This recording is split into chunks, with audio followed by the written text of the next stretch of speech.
from the vault, high atop the pastoral center of the Diocese of Camden, you're listening to Talking Catholic.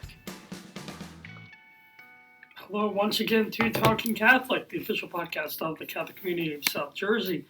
I'm Pete Sanchez. With me, Mike, you're back. I am back. I'm back for my, I really wanted to call it, what do they say, in the news business, they say, so-and-so is away on assignment. I really wanted to say that, but I didn't think anybody would believe that I was actually on assignment. So, no. Because I was not in the best of shape on Friday, so I have to give lots of thanks to Marianella Nunez, who came in as a perfect pinch hitter. It was actually it was nice to listen to the podcast as a listener for once. I got to actually hear it.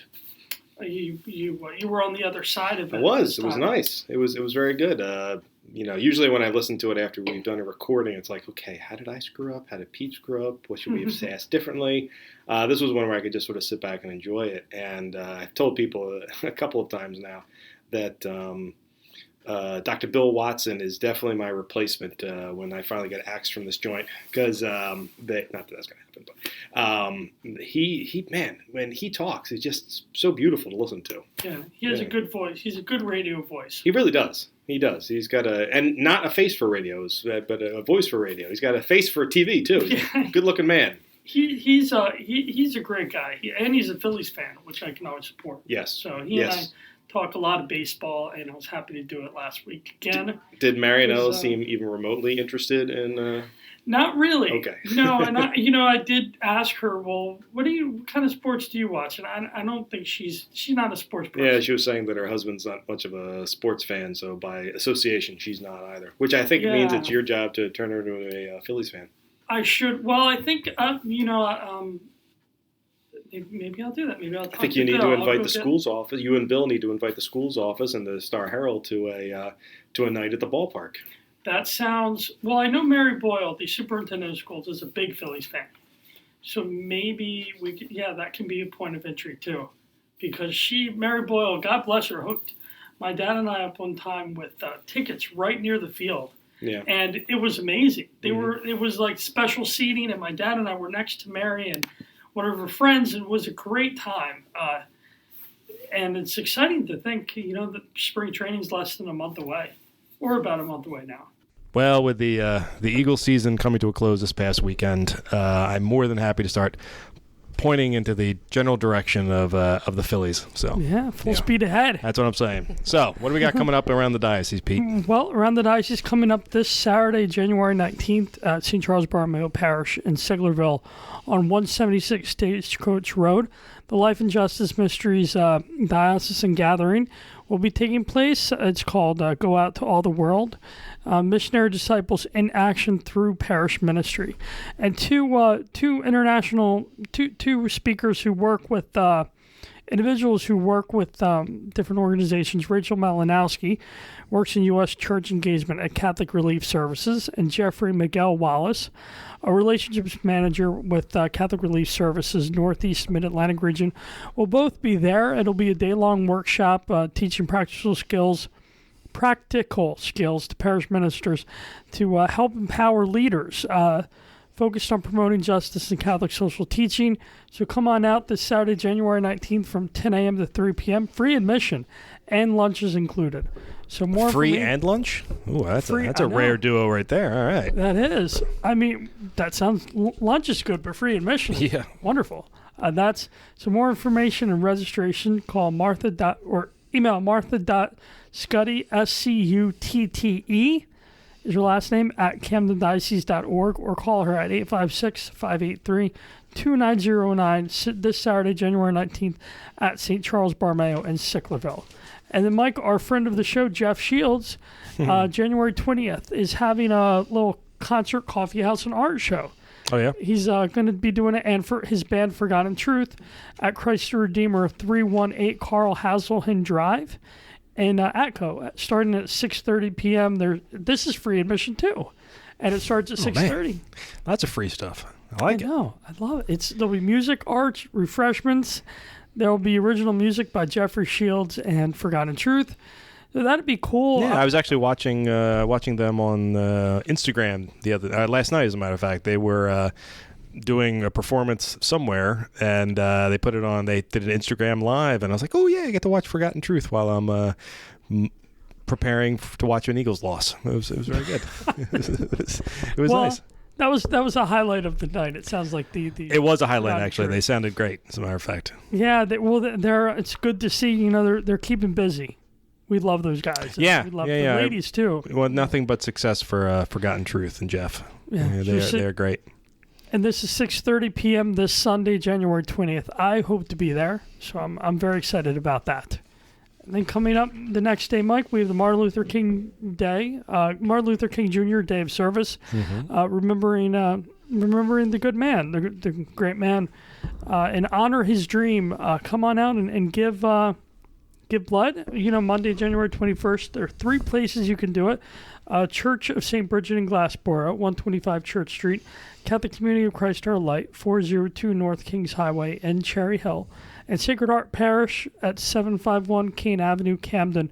That is St. Bartholomew Church. Yeah. And all of them are from 9 a.m. to 2 p.m. And if you really dislike me on the podcast, you can come to the one in Glassboro at some point and probably watch me bleed. So it'll be nice.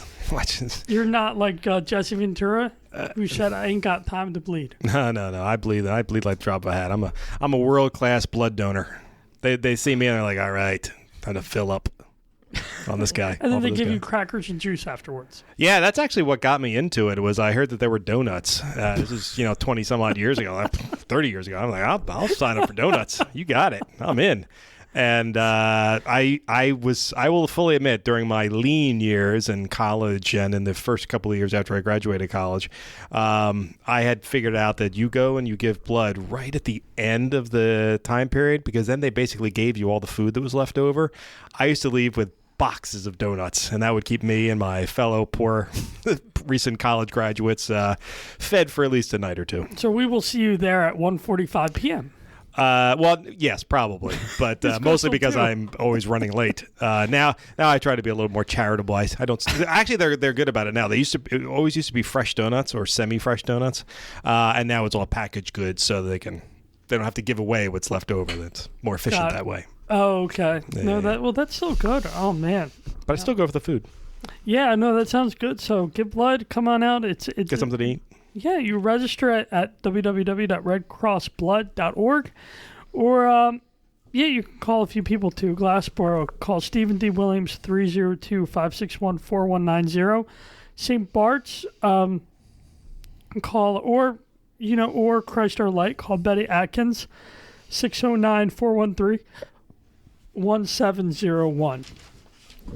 And then one more event coming up later this month. Father Ariel Hernandez will be hosting the Winter Charismatic Retreat January 25th to the 27th, all sponsored by the Camden Diocese Catholic Renewal Organization. It's Friday evening to Sunday afternoon at Our Lady of Blessed Sacrament Parish Hall in Landisville, New Jersey, 601 Central Avenue. Registration fee is, if you're going to stay at a hotel, the Hampton Inn registration fee $165 per person, a double occupancy hotel room, or single occupancy is $230 per person. And then $75 if you're just going to do the retreat and meals without the hotel. If you're just going to come and commute for the days of talks, mass, music, praise, prayer, and fellowship, that is $75. So check that out. All these. And where is that located again? That is in Landisville. I think that might be Newfield. Isn't Our Lady of Blessed Sacrament Newfield? What was the hotel? Hampton Inn. I had Vineland. Oh, I did not know there was a Hampton Inn in Vineland. Okay. On Landis Avenue. Yeah. It says. All right. Well, that's my stretch. That's my neck of the woods. So when you said Hampton Inn, I'm like, geez, I didn't know there was a Hampton Inn down there. All right. Oh, good. Yeah. Good for Vineland. The place is so big. I mean, Vineland. Yeah. Well, we just talked about that a few weeks ago. Yeah. Yeah. It's the biggest city in New Jersey by land. It is really so. So this will be a nice time, January 25th through the 27th. Mm-hmm. Go to CamdenDioceseCatholicRenewal.org for more information on that. And as always, you can find all these events on CamdenDiocese.org on the right-hand side. with the calendar. And as we're talking about events, Pete, actually one of our favorite events, though one event we would love to not attend, but the one we make every effort to attend every year, is coming up on this Friday. And we have a couple special guests with us to chat with them today, don't we? We do. We have Claire Howson and Marianne Barlowe. Did I get say that name? That they are working with the Helpers of God's Precious Infants. Claire, you are the secretary/treasurer, right? Yes, that's right. And Marianne, you are the president. That's correct. And how are you two today? Very well, thank you. How are you? Good. Thanks for coming out. Sure, our pleasure. So let's talk about what's going on Friday, the March for Life in Washington, D.C., right? Yes. Claire? Mm-hmm. And what is can you educate our listeners? Or what is the March for Life? Well, this will be the 46th annual March for Life, which was begun in response to Roe versus Wade coming into law back on January 22nd of 1973. And it is the response that people who believe in the sanctity of life take. Every year we go down to Washington, D.C., and we let everybody know that we think that abortion is wrong and should not be legal. Yeah, and it's a powerful statement as well. I mean, one of the things that blows me away is it's one of the largest regularly occurring Catholic gatherings in the United States. I mean, it's done for heartbreaking purposes, but at the same time, I find it incredibly morally and spiritually uplifting to see all these people coming together for a common goal, which is to end the scourge of abortion in the United States in all of its forms.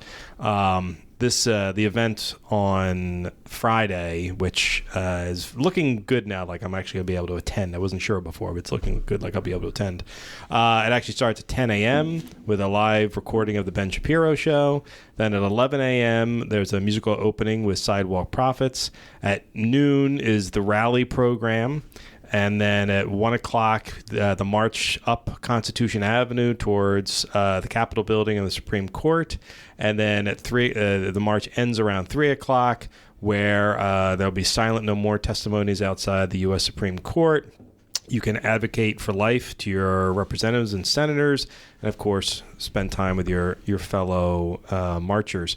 And actually, it's a really good listing of people who are going to be speaking. You got Ali Cavazos, a student from Princeton University, our hometown state. That's always good to see. Dr. Kathy Altman, Dr. Alveda King. Niece of Martin Luther King Jr. That's right. Carl Anderson, our fellow Knight of Columbus. Supreme Knight, right? Yeah. He's got State Representative Katrina Jackson, Representative from Illinois, Dan Lipinski, another New Jerseyite, Representative Chris Smith from North Jersey. Of course. He'll be there. Senator Steve Daines from Montana, and Archbishop Norman, although I cannot remember for the life of me which diocese he's from. I'm sure I will catch heck for that. But it's always, the rally itself is always really great because it's a great uplifting moment. And then just seeing thousands of people walking, many young people. Yeah, and this is not a senior event. This is very much, it cuts across all groups, but I'm constantly amazed by how many young people are there. That's right. And really living their faith. Kansas City. Archbishop Naumann is from Kansas City. You didn't need to mouth that to me. You could have just said it. I don't mind being corrected on air. I said I didn't know. That's perfectly fine. Also, we have to work on your mouthing things because it looked like you were trying to eat the microphone. I literally had no idea what you were talking about. You talked about donuts and now I'm hungry. Oh, there you go. So Pete and I have been actually we've done some live reporting from the march in previous years. Pete can't go with me this year. But I think last year we did live broadcasts on our Facebook page from there. And we really, it's great talking to the young people and along with parishioners from around the area. I'm curious, have you had a chance to go down yourself? Yes, I've gone for the last several years, and I remember going when I was in high school too. Yeah. Wow. Yeah. Yeah, well, I think I was 13 the first time I went down with our local Knights of Columbus, and nice. Yeah, it was great. I loved it. It's weird to say that about an event, a march like this. It's for such serious reasons, right? But at the same time, that sense of community that comes out of knowing that you're all on the same page, it's wonderful. Well, because it's something that when you're out with your friends or other people that you're not sure how they feel, it's a kind of a subject that is That's a true. taboo subject. That's true. And when you get around that many people who feel the way you do, it's a wonderful feeling. That is very true. That is very true. And I mean, the people who go to it are from all over the country. Right. You know, and you would think, it's going to be a Northeastern or a lot of us from around here because it's just so easy to get to. So many of our schools take buses down and our parishes take buses down. But when I see people coming from the West and the South, I'm like, wow, that's truly impressive. They'll come on a bus for 24 hours to get there. Yeah. And they're also like, I love the coordination because they all wear the same colored hats or scarves to keep track of each other, and they have some of them. It's like a marching band. They bring drums, and but it's interesting. Claire and Mike, you both mentioned that you first went when you were young. You in high school, and you when you were 13. And I just have to say, the sense that I get with the march the last few years, it's getting younger. Yes, a lot of youth, and that's great. It seems like the entry point they're getting. You get the same. Do you feel the same way? Oh, yeah, absolutely. Absolutely. High schools, colleges, many, many young people, which is... I'm sorry, what makes you think that, or what is it that you think really reaches out to young people that draws them in, particularly in a country where you would think that maybe the young folks would have the biggest aversion to this?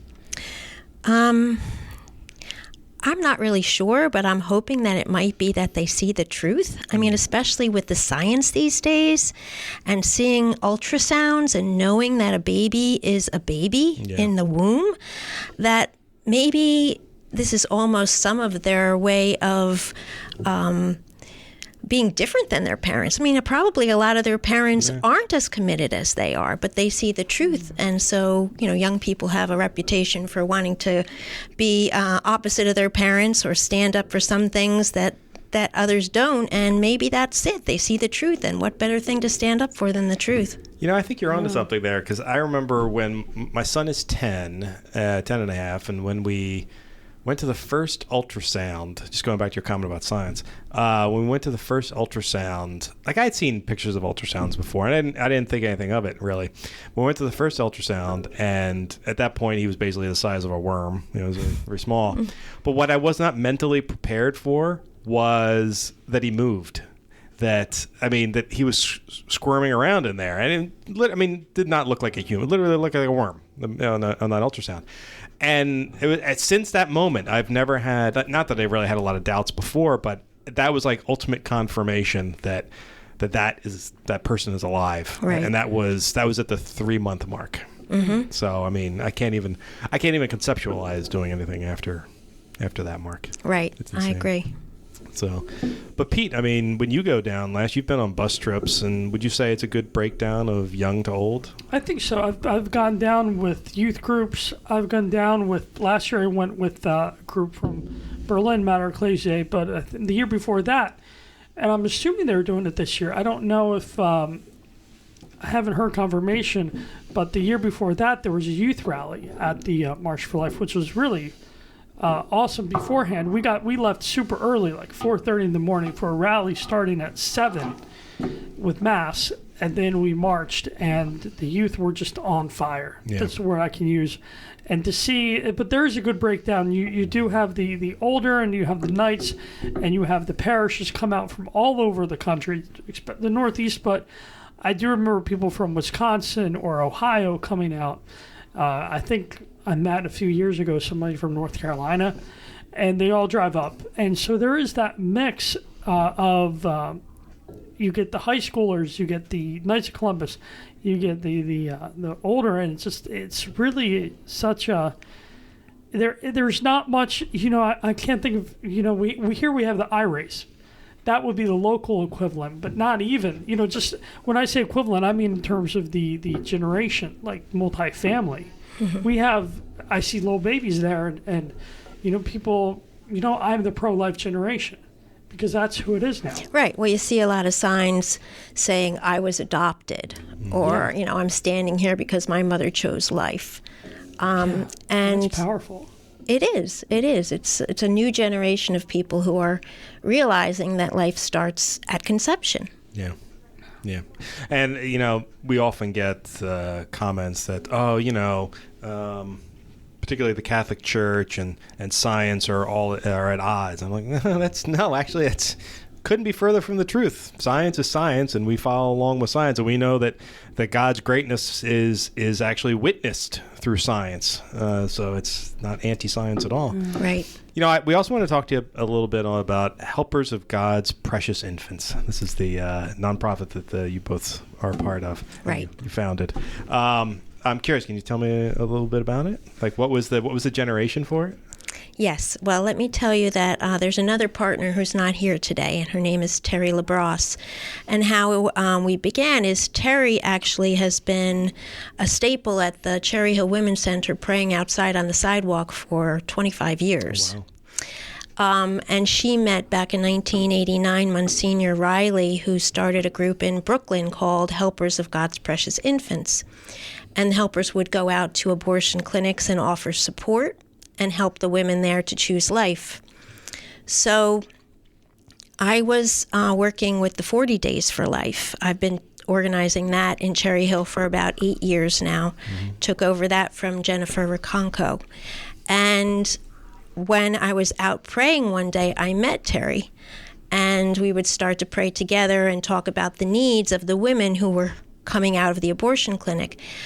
We decided that we really wanted to do something for them and be able to help them and support them and give them the opportunity to choose life.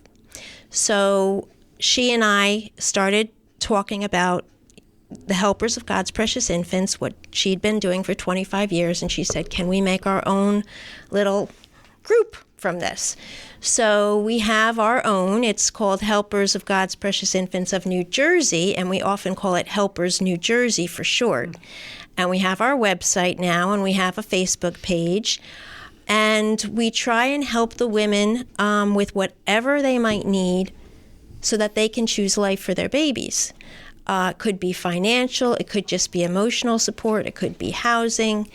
But when Terry and I met, she has a teaching background, I have a business background. We're both very passionately pro-life, but neither of us had any kind of social, we didn't really know what we were doing with social services kind of thing, and that's what a lot of these women need. I happen to know Marianne from a prayer group, and I knew all the good work that she did. She's a retired parole officer out of Camden, and she knows Camden like the back of her hand, and she also knows all the different social services available and what needs to be done. So I asked her if she'd be interested, and she jumped at the chance because she can't help herself from helping people. Marianne has to help people. It's like breathing to her. So she became involved, and we made our little nonprofit in 2015, October 2015. That's correct. So we've been helping women ever since, and the word's been spreading, and we've been helping women not only that turn around from the abortion clinic in Cherry Hill, but those who might call us because they've heard about us, seen us on the website, lots of different ways that they might hear about us. So we help a lot of homeless women in Camden who are pregnant, and we just do our best to make sure that they know that they're loved and their babies are loved and that they should continue the pregnancy.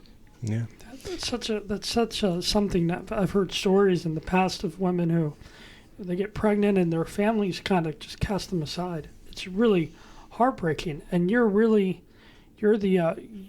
home for them. Right. You know, the spiritual and it's just I can only say it's heartbreaking.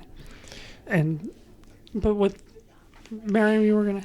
Yeah, it is heartbreaking, so much that both Terry and I have taken girls into our home, and they've lived with us for a number of months, and we help them get their lives together. So we had, very proud, we had 31 babies born last year. Wow. And all single births that would have been either aborted or their mothers were homeless. And we were able to help them with housing is a big thing. Getting them a place stable and secure.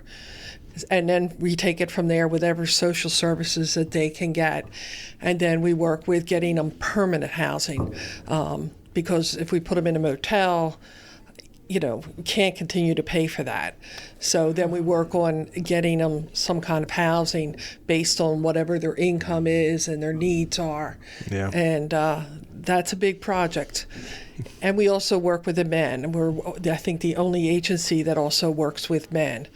And because we want the men to step up and be fathers, and not just have a baby and move on. So that's a big thing. So we get any girls from anywhere from maybe 6 weeks that they know they're pregnant all the way up to near the very end. Right now we have one that's like 35 weeks pregnant, and we're housing her right now. So we do it the whole gamut. We also work with an adoption agency because some of our girls, for a number of different reasons, sometimes they just don't want the baby, and or they know they're not in a position to take care of the baby, so we'll help facilitate them with an adoption agency and help them follow through with that and make sure they get counseling and everything with that. Yeah. So we're very happy. We're growing, and we need help for us to continue to grow. It's the three of us. Right. We're all volunteers, completely volunteer-based. Oh, wow. So we would really like to encourage anybody out there who might be interested in helping us to contact us, because we could use your help. We have a building now. We got it back in June. It's in Gloucester City. We call it Helpers Academy. And in that building, we welcome girls and their families. And we have baby showers, parenting classes, anything that the girls might need. We call ourselves holistic because we like to say that we'll be able to do anything to help. We don't have, like an agency, a certain list of things. We can only help with this, this, and this. And if you do this, you only get such and such amount of money or whatever. We like to look at the entire situation, and whatever they need help with, we'll help with it. No, that's wonderful. And if people want to contact you, I know your website is helpersnj.org. Right, www.helpersnj.org. Okay. Is there a phone number that they can call? Well, we have in our building, we have a phone number at 856-349-7635. Our building's at 138 North Broadway in Gloucester City. At this time, you'd probably have to leave a message, because that's one of the things we need help with. We need people to step up and be able to cover some of the hours in the building. We'd love to be able to be open all the time so that women can just walk in. Yeah. But it's difficult because at this point, Marianne is doing a lot of travel every day. She goes to see a lot of the girls every day, brings them to different appointments. And I'm doing a lot of the administration. And we really need some more people. If we could get that would be awesome. So you're looking primarily for bodies, or are you also looking for donations as well? Donations would be great. We do have donors at this point, and we're always looking for donations financially. But really, I think at this point, in order to grow, we need the bodies. We need bodies. We would like to have people in the office on a 9 to 5 kind of basis, so that the girls could come in and they need somebody to talk to. Right. We also want to do some more education at the office on different topics of everybody's life. Mm-hmm. And we also need help for what I do in the field. I do all the case management of all the cases, and so we can need help getting girls to appointments. We do bus passes. Yeah. Uber is big these days. Because sometimes you have a few girls that have few appointments at one place, and you can't take them all. Yeah. So we do a combination of running around. So any help would be greatly appreciated. We want to grow, and we want to help more women out there that are homeless, more girls that, turn them around from the abortion clinic so we can stop 40 Days this. for Life is coming up, so we're hoping that with with more presence at the abortion mill, we'll have more turnarounds, and that means more work. Yeah. But that's good. I mean, that's what we want. We want those babies.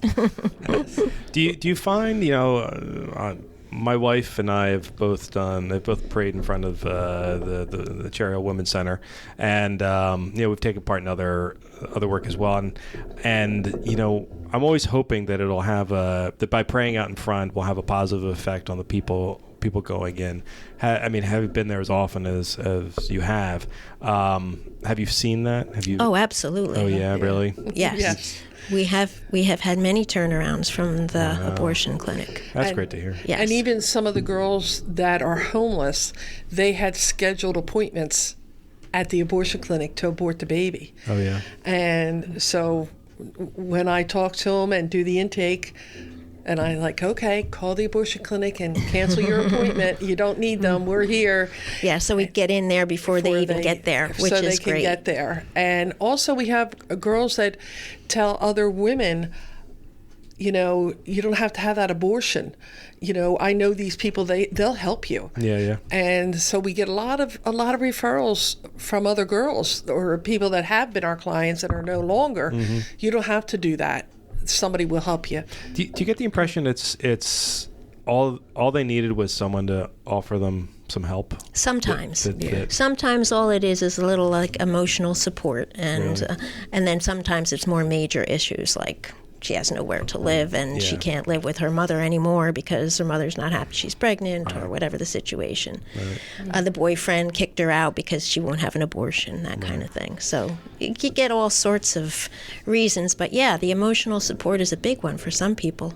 They just need a little bit of hand-holding, that's all. I think back to the old days with the shame of being pregnant that used to manifest everywhere, and I get when I hear stories like that, I'm like, I didn't realize there was still shame related to pregnancy. It's like, all right, I thought we'd all reached that point where like, oh, okay, unplanned pregnancy, well, let's see what we can do to make this easy and help everybody out, but I never hear people talk about ending them any longer. Right. It's kind of strange in my ear to hear it. I think a lot of people end pregnancies for different reasons than they used to now. It's not because it's a shameful thing, but it's maybe because they've had already 3 kids. I mean, a lot of the women we work with, this isn't their first baby. Right. So someone we talked to today, she's pregnant with her 6th child. Oof. And she's planning to have to place this 6th baby for adoption. Yeah. Which is wonderful, and we'll fully promote her on that and help her. Yeah. No, that's great, and certainly if anyone, we've talked about it a couple of times on the podcast, but there's such a great symbolism to and as you guys have pointed, not just symbolism but actual help that's provided by praying in front of the Cherry Hill Women's Center and other women's centers around the country. I know it's something that the bishop always comes to as part of the 40 days. Yes, he comes during the 40 Days for Life in the fall, which is wonderful. But yeah, the 40 Days for Life, I have some stats on that if I can share them with you. Please do. This next campaign will begin on March the 6th and go through April 14th. So in Cherry Hill, we will plan and hope to have a presence from 7 in the morning until 7 at night. Mm-hmm. So it's a tough thing to do, but that's what we aim for. And anybody who's interested can go on to 40daysforlife.com/cherryhill and sign up for an hour of prayer. And I would greatly appreciate if you would do that. You can email me at claire@helpersnj.org. If you have any questions or anything, I'd be happy to help you with that. But this is a campaign that will be happening in hundreds of cities around the world. It's began in Texas. Yep. And now it's grown to be a worldwide event. So far, 15,256 babies have been saved. 186 abortion workers have quit their jobs because we're out there praying for their conversion as well as for the moms and the babies. We're praying for the abortion workers. And then 99 clinics have closed. Wow. 99 abortion clinics. I think there was even one in Cherry Hill that closed a few years ago, right? Yes, the one on Haddon Yeah. Ave. But I don't think that was, unfortunately, it wasn't due to 40 Days for Life. It was due to the doctor and his situation. But I'm glad it's gone. No matter how, I'm still glad it's gone. Right, yeah. But so now there's more women that come to the Cherry Hill Women's Center on Kings Highway because the other one's closed. So at least we can centralize our efforts and everybody can be in one spot. But again, we need people to go out there, and you don't have to even say anything to the women. You just have to be a prayerful presence. Yeah. Just your presence will show them that it is not the right thing to do, that people care, and that they should change their minds, and some do.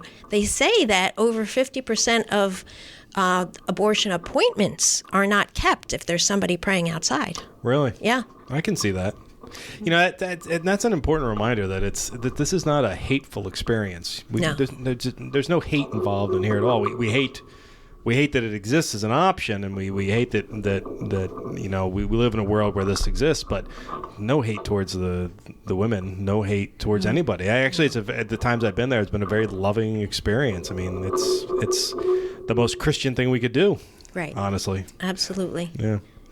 I was there with, I think the last time the bishop was there was neat because the high schoolers were there too. Mm-hmm. Just two, I forget from what school. But they were there, and you were there, of course. Yes. They come from Camden Catholic and different schools. They have young groups, and then also older people come. When the bishop comes, we get the most people. We have like 75 people there when he comes. He does tend to draw them. Yes, which is great. Yeah, that is true.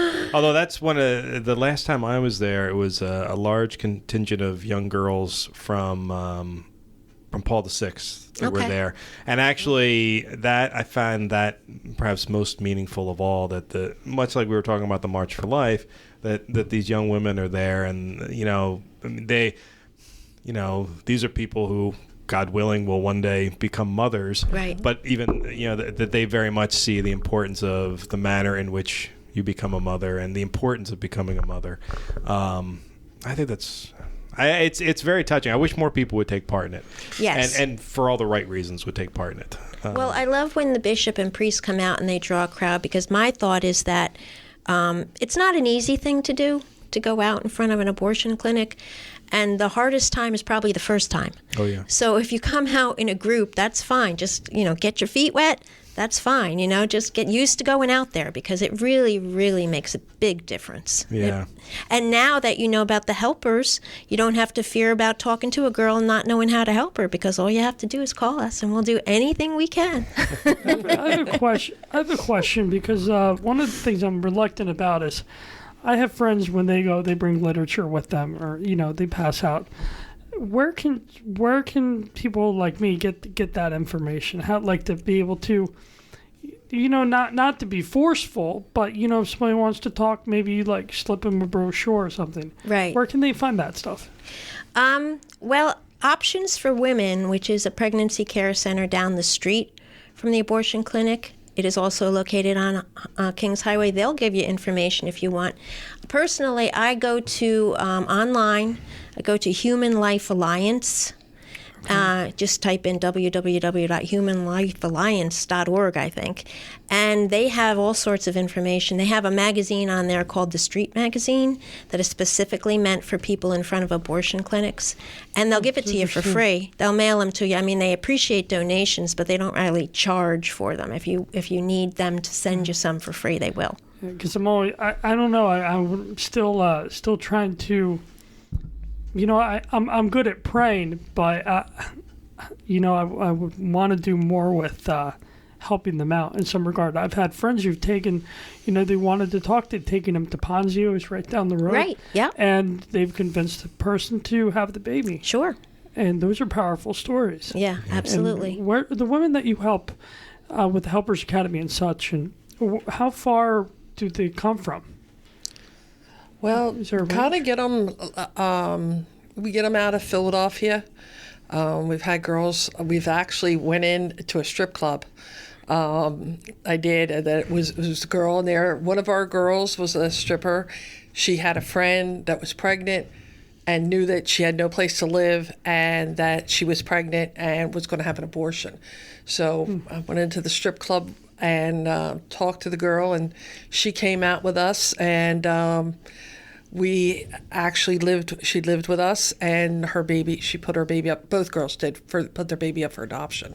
So we'll go anywhere and do whatever we need to do to save that baby. We have girls coming from Pennsylvania, all over New Jersey, some once in a while down in Delaware, so kind of they come from all over. A lot of girls from word of mouth. We get phone calls now from DIFUS, probation, welfare, all kinds of Volunteers of America here in the city. Like I said, word of mouth. We get phone calls from, sometimes I'm taken back, like, you're calling us? Okay. And they're from an agency for us to help. You know, when you get a phone call from, probation saying, I have a girl that's pregnant and I heard about you, so we get them from a lot of different sources. So certainly sounds like you got a good reputation on the street. That's happening. Yeah, I think that's from my former employee. I've always been involved with social service way back when I graduated from college. So, and I also did drug and alcohol counseling after I retired from parole. So I have a background of helping people. There was something on your website that caught my eye. I was looking at, just going through it, sort of doing my background like I do before every podcast. And then I saw a page dedicated for help after abortion. And you had mentioned the holistic nature of what you provide. And, sometimes I think people don't realize that sometimes the girls will kind of decide to go through with it. And there's a price to pay paid for that sort of emotionally. And I a weird turn of events. Just a few months ago, I was talking to my doctor, who's a Catholic doctor, and I recognized him as a Catholic when I first met him because he had his Knights of Columbus pin on one side and he had his baby feet on the other. And I was like, wow. And he's a secular doctor. I didn't go to some Catholic. It wasn't at Lourdes. I was at I won't say the name of it because I don't know if he wants it out there, but.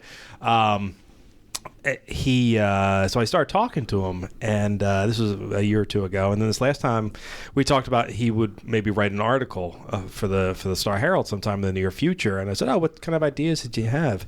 And he says, "Well, the topic of abortion, and it's like in my job, I get women will come in inquiring about an abortion, and I give them all the information that they need to not have an abortion, to explain to them all the opportunities that are out there, all the services that are provided to them, everything that can happen, everything that might negatively be impacted on them if they go through with it. And then if they decide to really go through with it, I'm like, well, I can't help you. And he doesn't point them in the right direction. They kind of figure it out on their own. He says, but listen, when you go down that road, come back and I'll help. And he says they always come back, and he'll do anything that he can to whatever they're in need of to help them through it. And he says people often don't realize the trauma of an abortion, the long-term trauma related to an abortion. Have you had much work with women who've gone down that path and regretted it? Well, we've had women who we've helped have a baby who in the past have had abortions. The information on our website is really, it's because we know that the women are out there and they need the help. We aren't qualified ourselves to counsel them, but we can definitely point them in the right direction. Options for women down the street, they do the counseling. Sisters for Life in Philadelphia, they all do counseling. There's a lot of places that will do counseling, and we know that it is a big factor in psychological well-being of a woman. I mean, it's we have had in front of the abortion clinic somebody stop and come over and tell us that she had an abortion 60 years ago. Wow. And she still couldn't forgive herself for it. So it lingers, and that's one of the things we tell them in order to try and get them to realize that, it's not a good choice and they really should choose to have the baby. Yeah. I agree. How did you, if we can rewind a bit, how did you two just start off? Claire, are you from this area? I'm from North Jersey. North Jersey? And I just was always, I went to a Catholic high school, but I just always felt that killing the baby in the womb was wrong. That was just something that was innate in me. In fact, I would say that my pro-life belief brought me to be a better Catholic rather than the other way around.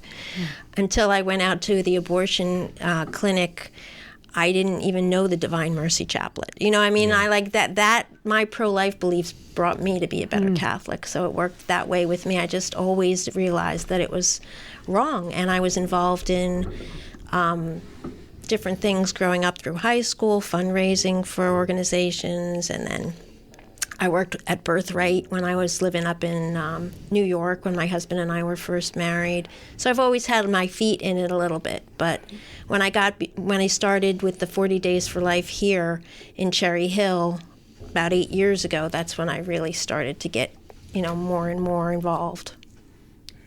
What about you, Marianne? How did the life, come from? Yeah, I think my friendship with Claire and the prayer group that we belong to was something that motivated me to do it. I'm just a person that likes to help other people, and so that drew me. And I've always believed that it wasn't right to have abortions. So it was always just something that just kind of always interests me, and I just got more involved with it. Good. Well, we're going to have to wrap up soon here, but I just want to give you one last chance to plug and how to contact you and what your services are. Okay, well, the best way, I think, to learn more about us is to go to www.helpersnj.org. And when you look at our website, you'll be able to click on life stories and read some of the stories of the girls that we've helped and how we've helped them. And then you can reach out. There's a phone number on the website there, and then also the phone number I gave you for our building. But like I said, we need more people to staff the building, so you'll be leaving a message there.